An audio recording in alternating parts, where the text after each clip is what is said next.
оқушылар, сабағымызды бастаймыз. Экранға назар аударамыз. Барыңыз, орныңызда тұрып.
Yani ilk topla bölümümüzde falan.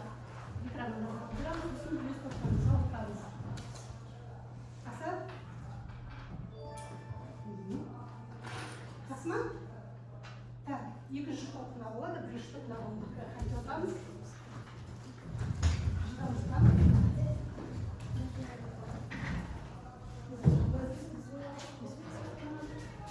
Так, все, мы проверим сабаққа. Жарайды, ондай болса, балалар бүгін сабақта жоқ. Жақсы. Ондай болатын дәптерлерді аламыз. Бүгінгі күнді жазамыз.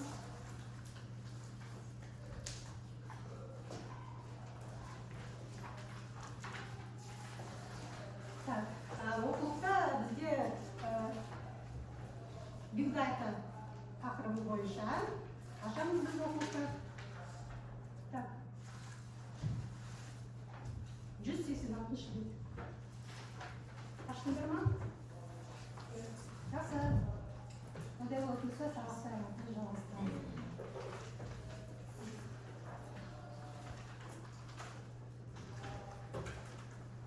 Балалар сабақтың тақырыбын жазып аламыз.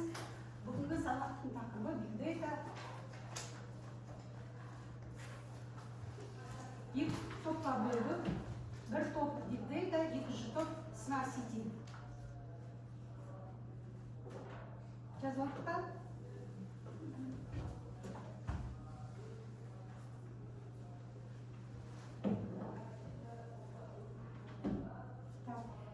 Экранға назар аударып отырамыз, мен сендерге түсіндіріп берейін. Біздің бүгінгі сабақтың мақсаты бигдатаны пайдалануға және 10 теріс әсерлерін бағалау. Бүгінгі сабақтың мақсаты. Сендерге енді қазір бірінші бастамастан бұрын видео қосам, сол видеоны қарап шығайық.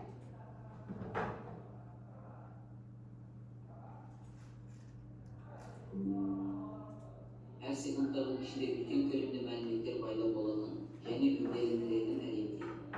Тіпті бұған арнап бірнеше жылдар алдын арнайы оқу ойлап табылды. Яғни бигдата. Ағылшын тілінен аударатын болсақ, үлкен деректер. Деректер шынымен де өте көлемді. Сіздерге қарапайым ғана әрқайсымыз күнде қолданылып жатқан ВК, Facebook, Одноклассник, Instagram сияқты әлеуметтік желілерді мысал ретінде айтсақ болады. Біз мұнда күнделікті немесе жиі суреттер мен мәліметтер немесе хаттар енгізіп отырамыз. Енді мұны физикалық түрде серверлерде қаншалықты көп орын алып жатқанын өзіңіз елестетіп қараңыз. Жай ғана ВК-ны алып қарайтын болсақ, қолданушылар бір күннің ішінде 5 миллиард хаттармен ауысады екен.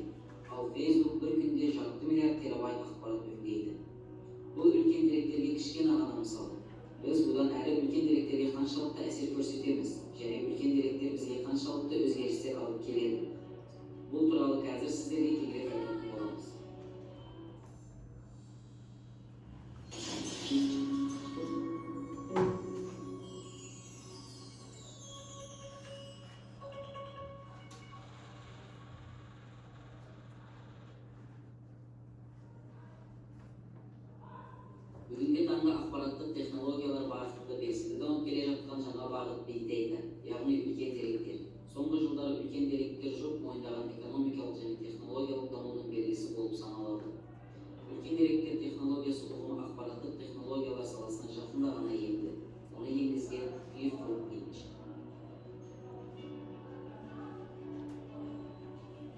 Үлкен деректер ақпараттық технологияларда деректердің серпінді дамуын, үнді өңделген технологиялар мен әдістер тобы.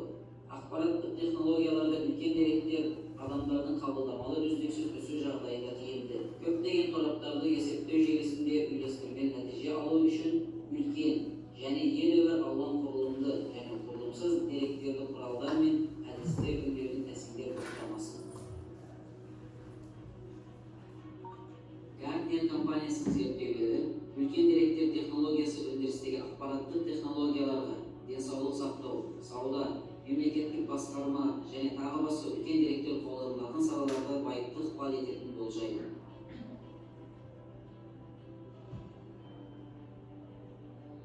Қазақстанда 2030 жылға дейін өндірістік және мемлекеттік үдерістер үлкен деректер технология зерттеулері құрылымсыз деректермен қатар басымды бағыт ретінде мойындаған. Үлкен деректер мәліметтердің көзі, контент форматы, мәліметтерді сақтау, мәліметтерді қою және мәліметтерді өңдеуіне қарай жалпы жіктеледі. Қазір дүние жүзі бойынша ақпараттар өте көп жиналған. Бүгінде ол 1,5 терабайтқа тең. Жақсы балалар, арада экранға назар аударамыз. Қазір мен сендерге түсіндіріп беремін.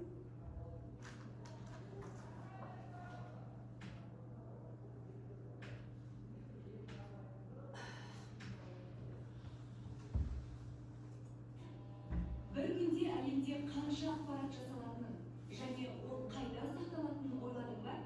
Балалар, ойладыңдар ма? Ойладыңдар, иә? Жақсы. Оны қазір таңдап тастаймыз, иә?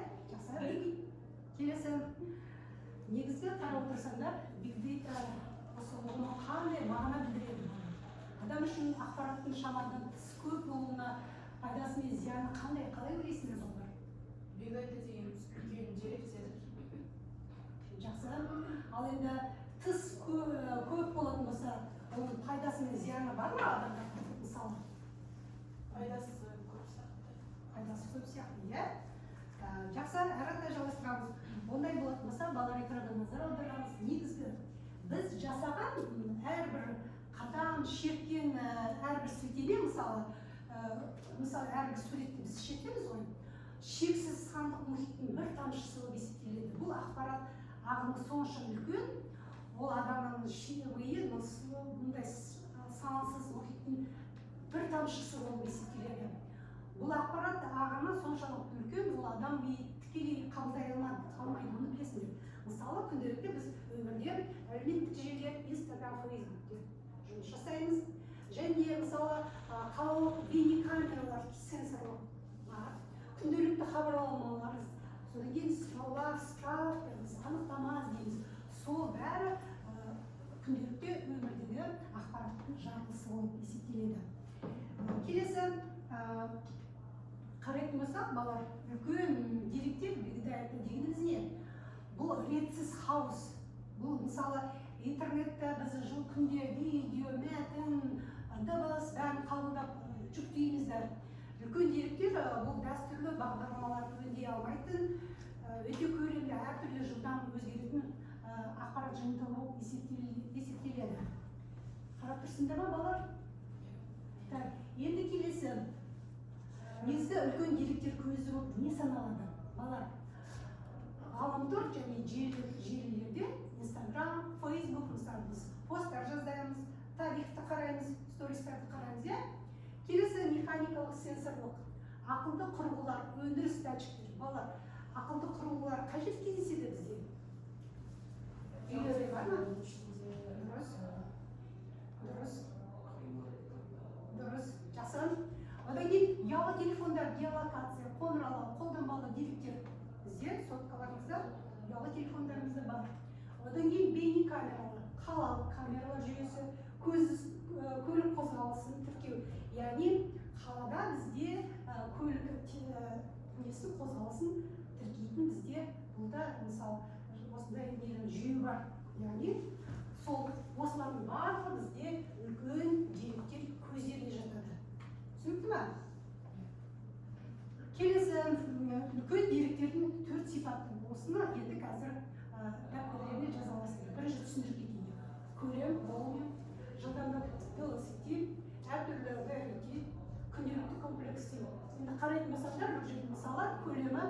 деректер терабайтпен емес петабайт және экзобайтпен өлшенеді. Жылдамдық ақпарат нақты уақыт режимінде секунд сайын генерацияланып жүргізіледі және өңделеді деректер базасында. Енді әртүрлі болуы. Бұл жерде мәтін, видео, дыбыс және де басқа құрылымдалмаған кодтар араласуы күнделікті күрделі бұл жерде миллиардтаған шудың ішінен тек ең қажетті жетер ақпарат түсіп алатын қажеттілігі туындайды. Балалар, мына 4 сипатты көшіріп алыңдаршы, күрделі, жылдамдық, күрделі, әртүрлі төте оларды көшіріп алыңдар. Яғни үлкен деректердің 4 сипаты.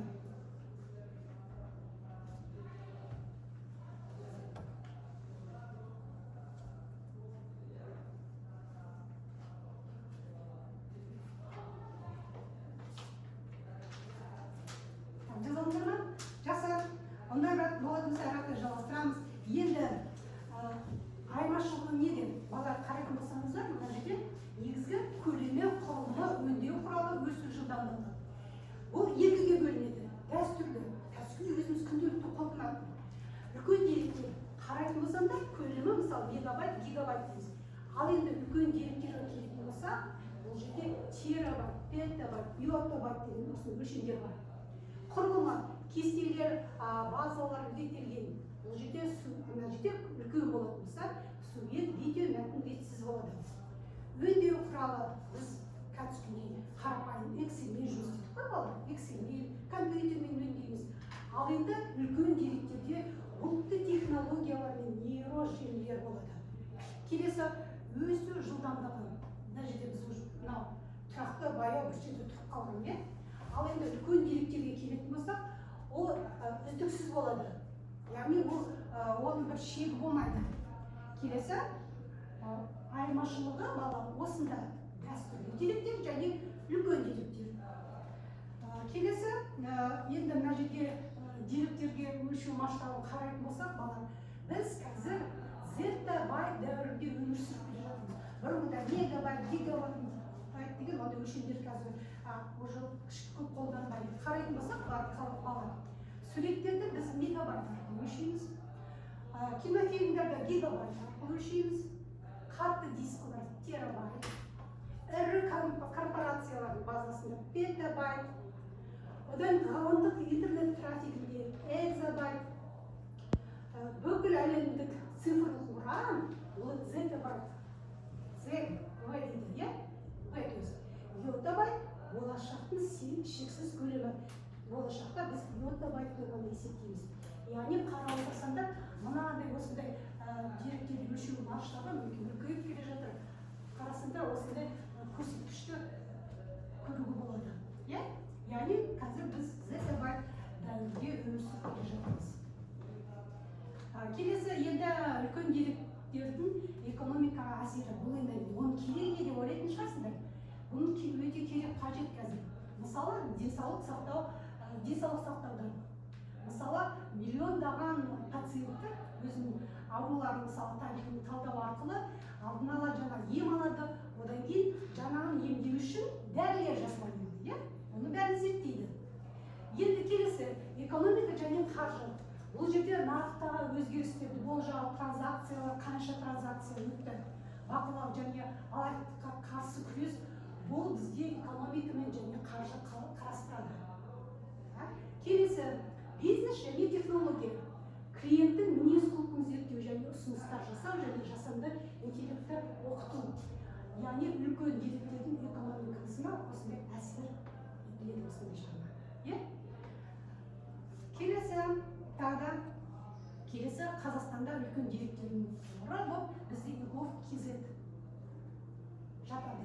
Балалар Еговпен жұмыс істейсіңдер ғой, Егов арқылы біз қандай қызмет жасайсыңдар? Ата-аналар не істейді Егов арқылы? Өзінің жұмысы, дұрыс. денсаулық сақтау. Сосын тағы Халыққа қызмет көрсету. дұрыс, өте дұрыс. Енді қарап отыратын болсаңдар, мысалы, біз жаңа Егов-KZ-ге кіретін болсақ, өзіме мысалы мен өзім справка аламын, маған анықтама қажет. Или жұмыс бойынша тағы анықтама қажет болса, мен оған хабарлама жіберу. Азаматтарға мемлекеттік қызметтер туралы автоматты түрде ақпарат жіберу. Яғни қызметіне жатады. Келесі қызмет көрсету орталықтағы ағынды реттеу және оны оңтайландыру. Яғни сол негізде халыққа қызмет көрсету. Одан кейін электронды анықтамалар. Миллиондаған азаматтардың цифрлық құжаттарын қауіпсіз сақтау, лезде ұсыну. Яғни сендер ата-аналардың немесе басқа да бір құжат керек болса, жаңа біз запрос жіберетін болсақ, онда бізде моментально өз уақыты болады. Сол уақытта бізге жаңа анықтама келеді. Яғни қазіргі уақытта көлемі 15+ терабайттан астам деректер егов кезекте сақталған. Сол арқылы біз жұмыс жасаймыз. Түсінікті ме? Жақсы. Ондай болатын болса, әрі енді хаосты кім басқарады? Енді осы деректерді кім басқарады? Яғни бұлар арнайы мамандар басқарады. Ол мамандарды деректер технологы дейді. Немесе дейта аналитик, немесе дейта инженер дейді. Яғни осы мамандар не істейді? Олар жаңа бүкіл ақпарат қоқыс деп айтуға, сол жинақталған қоқыстың ішінде өздеріне жаңа ішінен алтын табатындай сол жерде жұмыс істейді. Не істейді олар? Ретсіз ақпаратты жинайды және тазалайды. Керегі жоқтарын алып тастайды. Жасырын заңдылықтар мен тенденцияларды анықтайды. Если өзі заңдылық бұзушылық болатын болса, оны да анықтайды. Деректер негізінде бизнес пен мемлекет үшін тиімді шешімді ұсынады. Яғни осындай мамандар осы хаосты басқарады. Көбісі айтады, мен IT маман болдым дейді. Сол IT маманның ішінде осындай деректер технологтарда жатады. Яғни қазіргі уақытта осы мамандық өте қажет мамандық болып есептеледі. Келешекте таңдайтын болсаңдар мамандықты да әрине. Жақсы, енді келесі сізді сандық ізіңіз қандай? Яғни бұл сандық ізді қай жерде қолданасыздар балалар? Телефонға. Дұрыс. Бұл жерде енді былай үлкен деректер технологиясы бұл жай ғана ақпарат сақтау емес, ол біздің қоғамның айнасы болып есептеледі. Келесі, балалар енді сіздерді топқа бөлдік. Қазір сіздерге мынандай топтық жұмыс жасатқызып келіп тұр. Бірінші қараңдар. Топпен жұмыс істейсіңдер. Бірінші үлкен ақпараттар негізгі көздері табасыңдар, жазасыңдар, ойлап жауабын табасыңдар. Бизнестің дамуына биг дейтаның ықпалы, біздің еліміздегі биг дейтаның дамуы осыған бірлесіп отырып, қысқаша жауап. Одан кейін екінші тапсырма бар тағы сендерге. Екінші тапсырма бұл жерден ChatGPT немесе Gemini'ді қосып пайдалана отырып, келесі тапсырманы орындайсыңдар. Балалар орындай беріңдер, бастаңдар.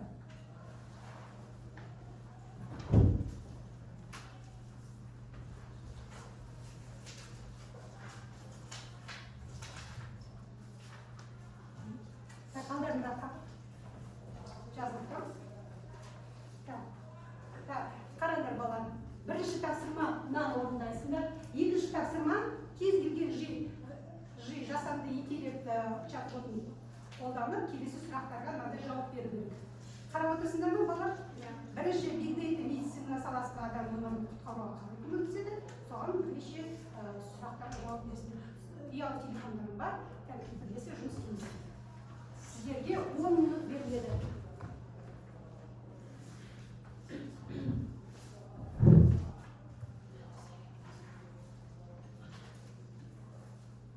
Болғандарыңыз болса, онда жылдам жауап береміз, е? Жетме бар ма?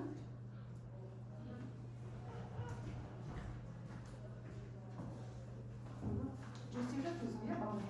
Жақсы. Жылдам отырамыз.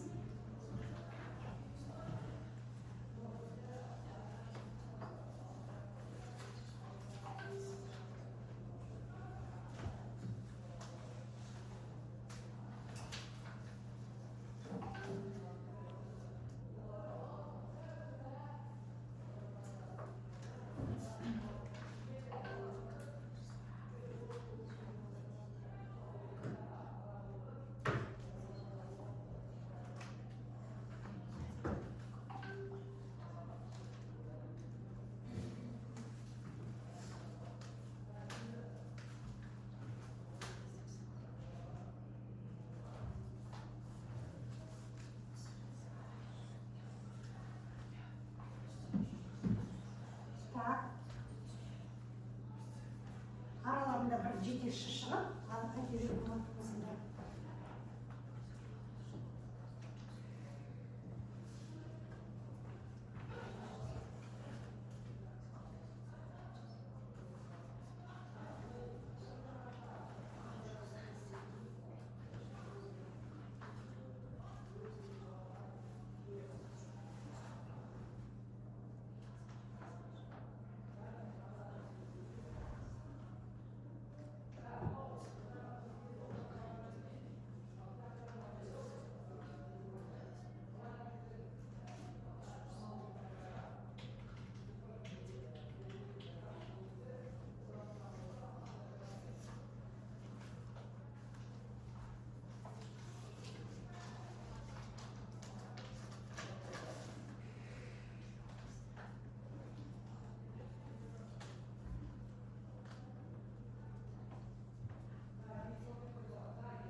бірінші бастайды.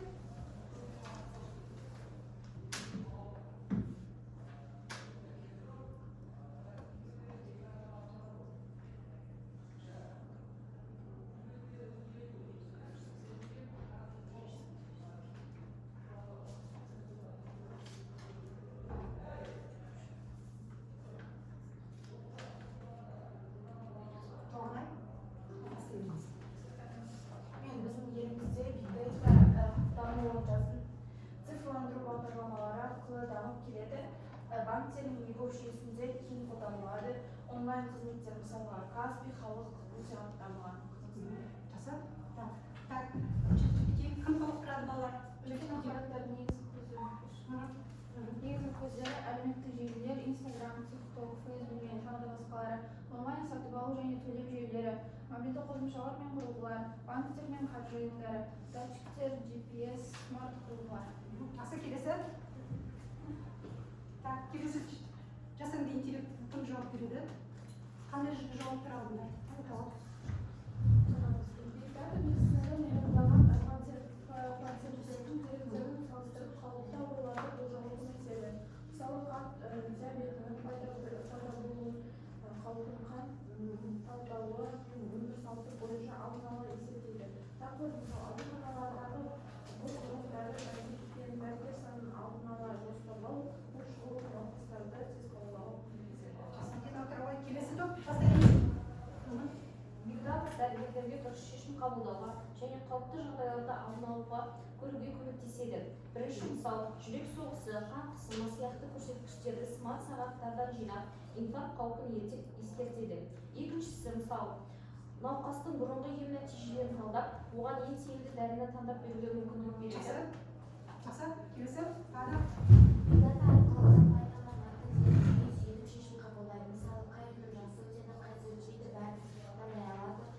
Клиенттерді жақсы түсініп, компаниялар клиенттердің қалауын, денсаулыққа сатып алушылардың айтуының арқасында клиенттерге дәл нәтижені ұсынады. Жақсы, Зарима. Балам, яғни біз қазіргі уақытта қаралы сынды барлығымыз жасанды интеллектпен жұмыс жасадық, иә? Яғни ақпарат алдық. Яғни осындай тапсырманы соңына дейін жеттік деп ойлаймыз. Енді келесі балалар барлықтардың жұмыстарына қарап өттім. Келесі бізде сабағымызды ары қарай жалғастырамыз, жеке жұмыс компьютер отырамыз. Алдарында Word программасы ашып тұр, соған сендер қазір тапсырма орындайсыңдар. Яғни бірінші деректер дегеніміз не? Big data деректер не жазамыз. Одан кейін кестені толтырамыз, жаңағы төрт ерекшеліктерін жазамыз.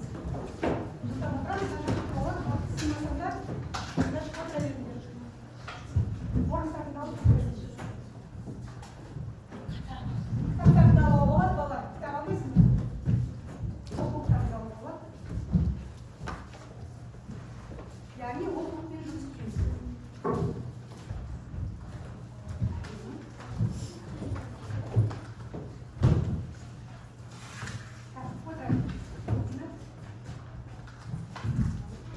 Тез бастаймыз, 5 минут береді, тез жылдам от редакторында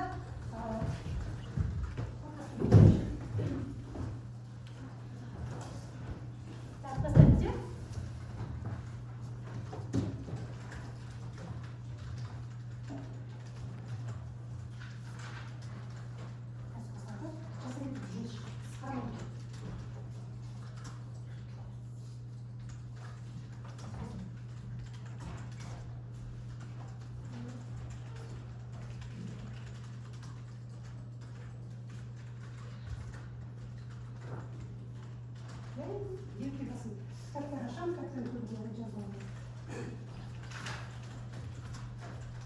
Функционалды сауаттылыққа арналған тапсырмалар бар. Қалай сендер программамен жұмыс жасайсың?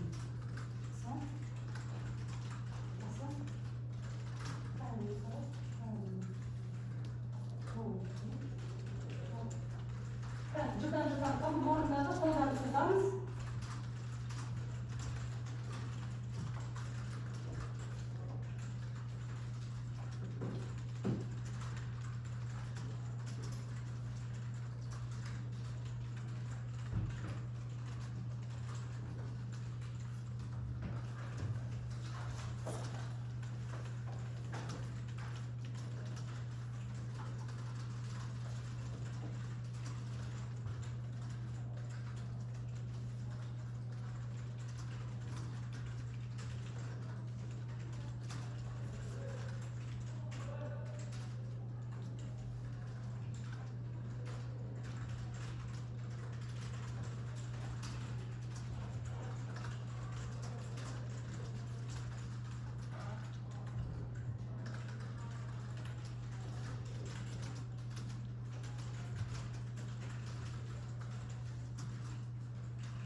Өте дұрыс.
Мен оқыш. Жақсы, аға, тастайма. Деректер дегеніміз бұл санда мәтіндер, суреттер немесе белгілер. Олар арқылы біз ақпарат аламыз. Ал Big Data үлкен деректер дегеніміз бұл өте үлкен көлемдегі ақпараттар. Оны арнайы технологиялар арқылы талдайды. Олардың артықшылықтары шешім қабылдауды жеңілдетеді, жұмыстың тиімділігін арттырады, бизнестің табысын көбейтеді және болашақты болжауға мүмкіндік береді. Ал кемшіліктері арнайы мамандар қажет болады. Деректерді өңдеу күрделі болып келеді. Қауіпсіздік мәселелері бар және де қате дерек болса нәтижесі қате болады. Зеке дұрыс, молодец. Молодец. Жақсы, дұрыс. Келесі, үйінде дайын тағы бар ма? Қазір қараша, иә бала? Жұмыстарын қазір. Аяқта қалып кетеріңіз, иә? Жұмысты аяқтаймыз. Осында зерттеу дұрыс жасалды, өмір дұрыс. Зерттеу дұрыс.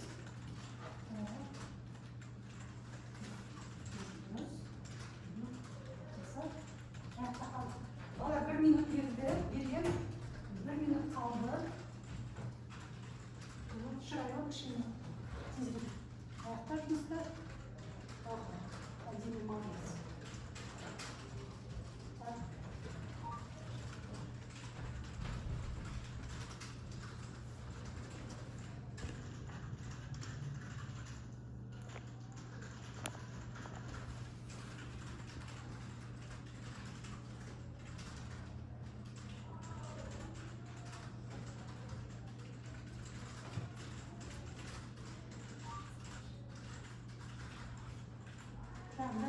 Аяқта жатырмыз ғой, иә?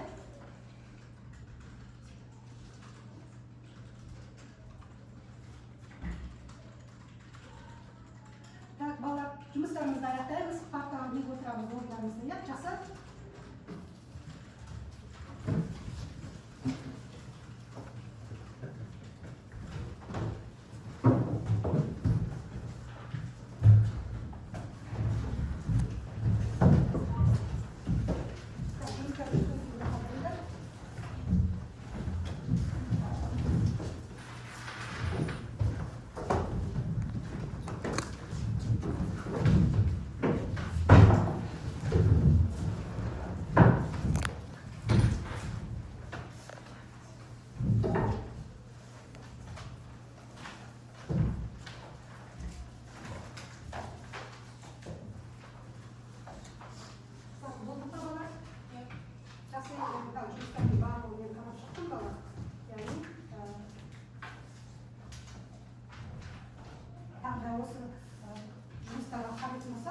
Сұрақтарға жауап бердік. Деректер дегеніміз не? Big Data термині нені білдіреді? Және Big Data'ның артықшылығы, кемшіліктерін талдап өтейікші бала. Қандай артықшылықтар бар Big Data'ның? Деректерді тез уақытта ұғынуға болады. Жақсы.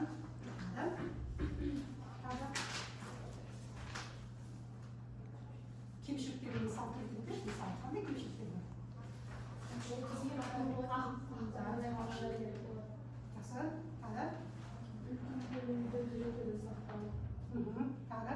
Қандай кемшіліктер мен артықшылықтары? Әрине, жойып кетуі мүмкін ақпарат. Артықшылықтар нақты уақытта талдау арқылы бизнес процестерді жақсартуға Кім толықтырады? Кесіп айтыңызшы. Жақсы. Тағы да? Севич? үлкен көлемді деректерді сақтауға міндетті. Сонда талдаңыздар, жазыңдар, жақсы. Тағы да кім сөйлемей қалды? Бендешая, сен не айтасың? Интерактивті тәуелді азайтуға және де қолайлы тәуелді қолданушыға арқасында дұрыс шешімді қабылдауға көмектеседі. Әрине дұрыс шешімді таңдауға көмектеседі. Севич, сен не айтасың? Толықтыршы тағы. Кім менде сөйлемей қалды тағы? Айтамыз? Жақсы. Енді балалар біз біраз нені қарап тастадық. Енді балалар тағы да айтып кететін сендерге мынандай келесі тапсырма біз орындаймыз.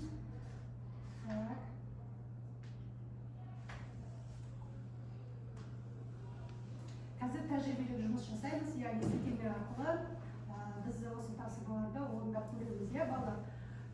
Яғни жұмыс парағында тапсырмаларды орындау, қазір экранға мен тапсырманы шығарып қойдым. Осы тапсырмалар арқылы біз келесі берілген бойынша тапсырмаларды орындаймыз.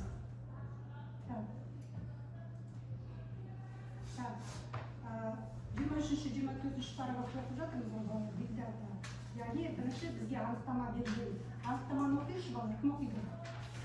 Big Data деген үлкен деректердің өте үлкен көлемін басқаруға және талдауға бағытталған технологиялар жиынтығы. Бұған тек деректер базасы ғана емес, фотосуреттер, видеолар, аудиолар мен датчик деректері жатады.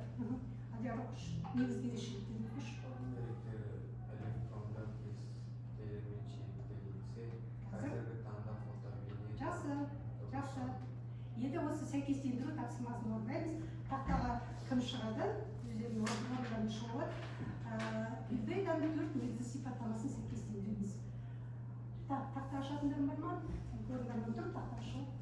Бұл жер көлем, түрлілік, жасалу жылдамдығы өзгерткіш.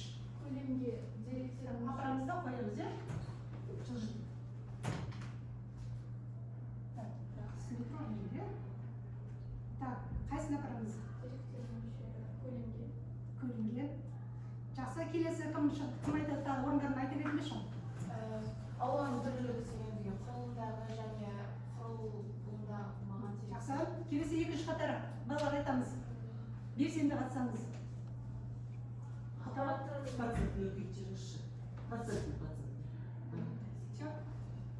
Көріп тұр ма? Келесі бізге қалды жасалу жылдамдығы өз айтты. кейбір сәттерде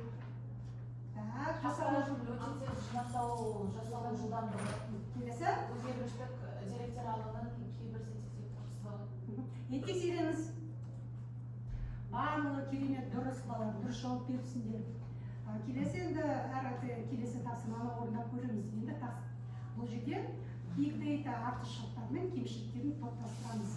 Яғни бұл жерде тақтаға шығып орындалу болады. Кім шығады? Орындалған тұрып дұрыс басталу болады. Яғни артықшылықтары мен кемшіліктерін екі жаққа шығады.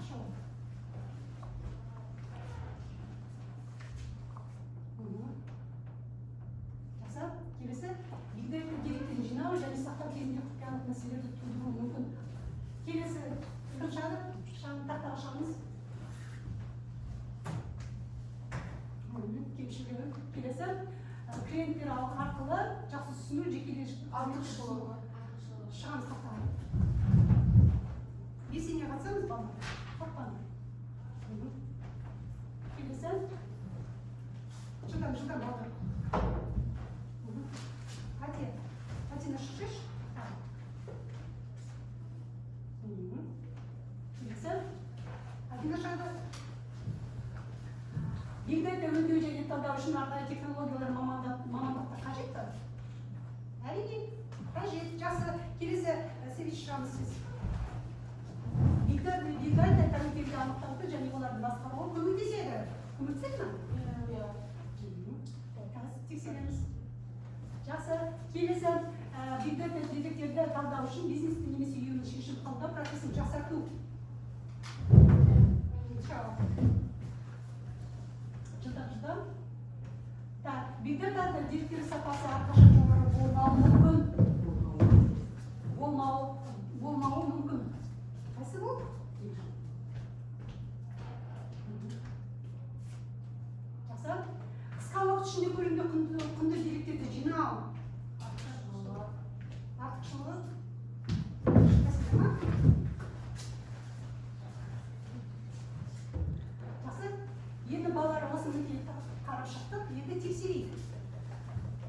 иә. Яғни бізде мынау екеуі дұрыс болмай шығыпты. Қараңдар балалар.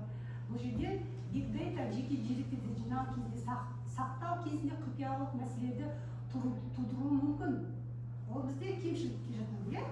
Big data келесі. Осында бізде бірақ сұрақ дұрыс болмапты. Тексереміз. Келесі. Big data өңдеу және талдау үшін арнайы технологиялар мен мамандар қажет па балалар? Бұл кемшілігі осы. Яғни бұл жерде мамандар болмаса, бұл жұмыс жасамайды ғой, иә? Кемшілігіне осы жатады. Жақсы балалар. Енді біз келесі сәт осы тапсырманы орындадық. Енді үйге тапсырма жазылыңдар. Үйге оқулық бойынша біз 23-ші параграфты оқимыз. Одан кейін 190-шы бетте 6-шы тапсырма. Соны дәптерге орындайсыздар. Үйге тапсырма.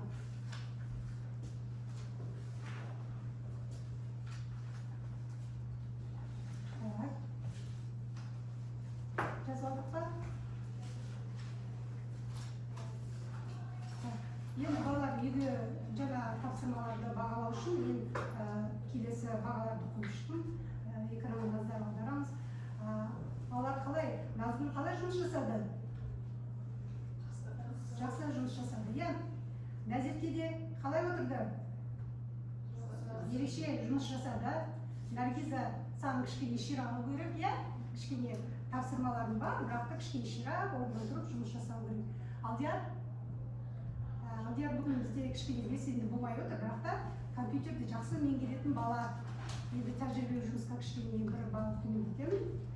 Келесі Адинада кішкене ширау керек, иә? Адина яғни тексті мәтінді бәрін дұрыс жаздың, тапсырманы орындадың. Бірақ та кішкене тәжірибелі жұмысқа келген уақытта кішкене баяу отырдың. Лейла бүгін қалай болдың? Үшінші сабақтың аяқталмаған қабылдаймыз. Келесі Адия енді кішкене олда сабақта жақсы белсене отыратын бала, кішкене бүгінде кішкене осы тәжірибелі жұмысты кішкене не болды. Бірақ та жақсы деп айтты. Шырайлым бүгін жақсы жұмыс жасады. Шырайлым саған өте керемет жақсы жұмыс жасады. Нәрік Дайнайға ширау керек. Зарема өте керемет жұмыс жасады. Толғанайда жақсы жұмыс жасады. Севич бүгін кішкене қорқып отыр ма? Бүгін кішкене белсенділігі төмен болып отыр. Яғни балалар қарасында мына жерге жинаған балаларды көрсеттім. Яғни осы бойынша пайыздарды шығардым.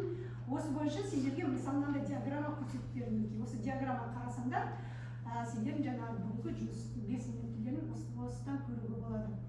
Қарап отырсаңдар, бұл бүгінгі бізді сабақта белсене қатысқан Ақжанова Назгүл, Дәулетқабылова Назерке, одан кейін Құраладия жақсы көрсеткіш көрсетті, Зарема, Толғанай, әрғатай көріп отырсыңдар. Тапсырма түсінікті ма? Енді балалар қазір кері байланысқа шығамызда, қазір несіндегі экранға маған сұрақ түсінікті болды, маған сұрақ қиын болды деп өздерін түртіп кетесіңдер, жақсы ма?